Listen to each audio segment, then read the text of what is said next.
বিশ্বকাপ জয়ের পরে পুরো স্পেন যখন আনন্দে ভাসছে, ঠিক তখনই কোটি মানুষের হৃদয় ছুঁয়ে গেছে এক ফুটবলারের অন্যরকম গল্প।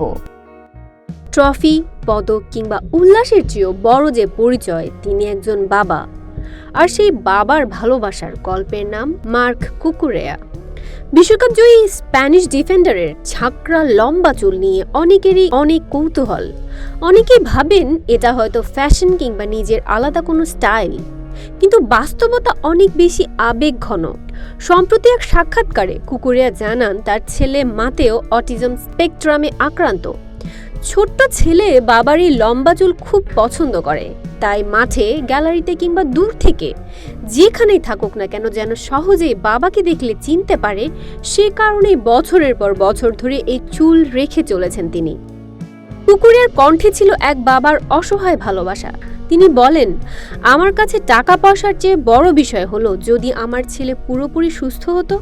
সে আমার লম্বা চুল ভালোবাসে, তাই আমি এই চুল রেখেছি যেন সে আমাকে সহজেই চিনতে পারে। শুধু তাই নয়, নিজের ক্যারিয়ারের গুরুত্বপূর্ণ সিদ্ধান্তেও পরিবারের কথা সবার আগে রাখেন এই স্প্যানিশ তারকা। তিনি জানিয়েছেন, কোনো ক্লাব থেকে প্রস্তাব এলে তিনি আগে খোঁজ নেন সেখানে তার বিশেষ চাহিদা সম্পন্ন সন্তানের জন্য ভালো স্কুল, থেরাপি ও চিকিৎসার ব্যবস্থা আছে কিনা, কারণ পরিবার ভালো থাকলেই তিনি মাঠে নিজের সেরাটা দিতে পারেন। 2026 বিশ্বকাপে দুর্দান্ত পারফরমেন্স করে স্পেনকে দ্বিতীয়বারের মতো বিশ্ব চ্যাম্পিয়ন করতে বড় ভূমিকা রেখেছেন কুকুরেয়া।